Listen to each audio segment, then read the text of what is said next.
So you've been thinking about acoustic treatment and heard about something called absorption.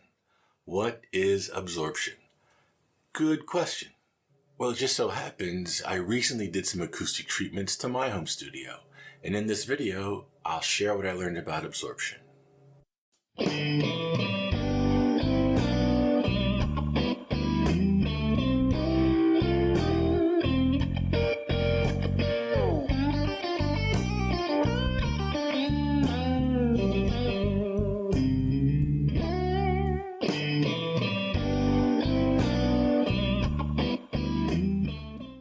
Now, I had the idea that sound from my guitar would travel directly right into the microphone. So, to make a recording, I thought all I'd need to do would be to just kind of play into the microphone as if the microphone was listening to my guitar.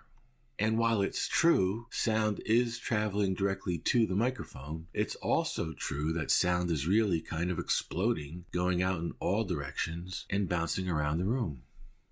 So yeah, I'm generating sound by strumming my guitar, but the mic is really hearing sound as it's shaped by the size and acoustics of the room. Now, every room is going to have its own unique acoustic characteristics, so every room will need its own unique acoustic treatments. So this is very much not a one-size-fits-all kind of thing. Now, in this diagram, we'll talk about three kinds of sound, starting with direct sound. This is sound that travels directly from a source to a microphone without encountering any physical objects along the way. In addition to direct sound, there are early reflections, sometimes referred to as sound from the first reflection point. Early reflections are picked up by the microphone after direct sound. And in addition to early reflections, there are late reflections. This is sound bouncing all around the room and picked up by the microphone after the early reflections. So yeah, lots of sound bouncing around, right? Now, in this diagram, we're looking at how sound is traveling from the perspective of the source. Let's change perspective and look at the same diagram from the perspective of the microphone. Now, as you would expect, the first sound picked up by the microphone is direct sound. The next sound picked up by the microphone are the early reflections, and the late reflections are picked up by the microphone after the early reflections. So it's like this. Sound from the source is produced in one instance, but then that same sound is repeatedly picked up by the microphone at different times. And this timing thing is known as latency, meaning that late reflections are picked up after early reflections, and early reflections are picked up after direct sound. So this is why you end up getting echo effects in a recording. Diffusion and something called absorption are two of the most common acoustic treatments. In this video, we'll talk about absorption. Now, when sound collides with a surface, part of the sound is absorbed by the surface material, and part of the sound is reflected. So the idea behind absorption is to increase the amount of sound absorbed in order to decrease the amount of sound being reflected. And since absorbed sound has less energy than direct sound, it will have less presence in a recording. And this means you'll get less of an echo effect. Have you ever walked outside after a big snowstorm? If so, you may remember a kind of hushed feeling in the atmosphere, a kind of quietness. Well, this is because a big blanket of snow has just covered the ground and is basically absorbing the outdoor sounds that you would normally hear. A side note, if you're watching from a more tropical area, you'll just have to trust me on this. So what kind of absorption treatments are available? Well, you have a number of options. There are acoustic blankets, acoustic panels, various acoustic foams, and bass traps, to name a few. And of course, some folks do DIY absorption. A special note on bass traps.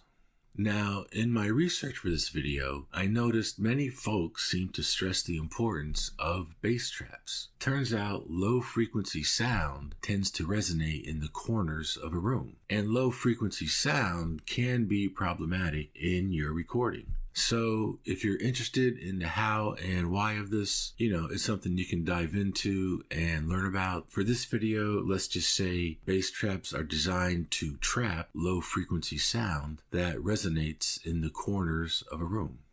So assuming you decide to acoustically treat your home studio with absorption, The next question is, where do I put it? And this brings up the notion of reflection points. So what are reflection points and why do I need to know about them? So you can think of reflection points as certain places in a room that would cause sound to bounce back into the room. And needless to say, finding reflection points in a carefully drawn diagram, a whole lot easier than finding reflection points in a room. For this video, let's just say every room has reflection points and they very much affect how sound is recorded. In this diagram, we can pretty easily see what is often referred to as the first reflection point. And if you want to know more about reflection points, you can find lots of information on YouTube and the internet.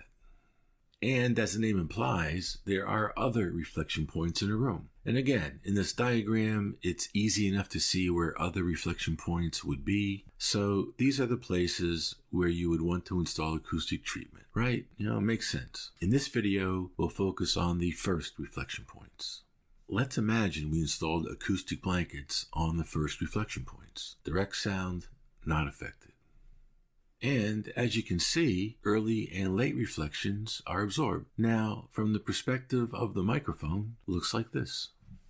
No change to direct sound. However, because of the acoustic blankets, the microphone is now picking up weakened reflective sound. And this will reduce the amount of echo when recording in the room.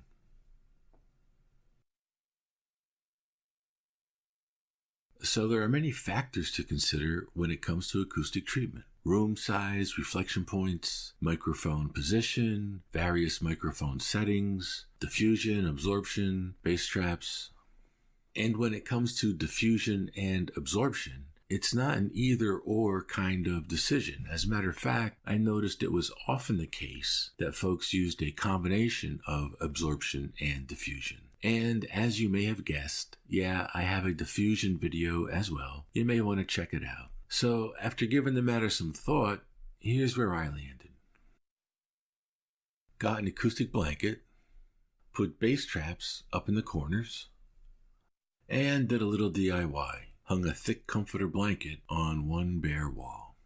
And this cost $105. So yeah, I decided to start with absorption, and after I get some mixing experience with this setup, I'll reassess, maybe add a diffuser.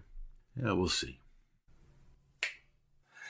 Word of caution though, anybody who's addicted to bubble wrap, someone who just can't pass it by, they got to stop and pop a few bubbles, but then proceeds to flatten the whole sheet. They just can't stop. Doing acoustic treatment was a little bit like that for me. Once I started, I kept on thinking of ways to do more DIY, more panels, more foam, do the ceiling, do the floors, block the windows, right? Sound bouncing off glass, can't be good. But the problem with that is too much treatment begins to dull, and really deaden the sound that's in the room. So I finally realized I had to look for some kind of balance between the amount of echo I'd like to remove from the room with the amount of echo I'd like to keep in the room. So I backed off a little bit and actually did remove some treatment. So comment, like, subscribe, and check out the links below. I posted 2 videos from Graham's Recording Revolution channel, both about acoustic treatment, good information. And with that, we'll see you next time.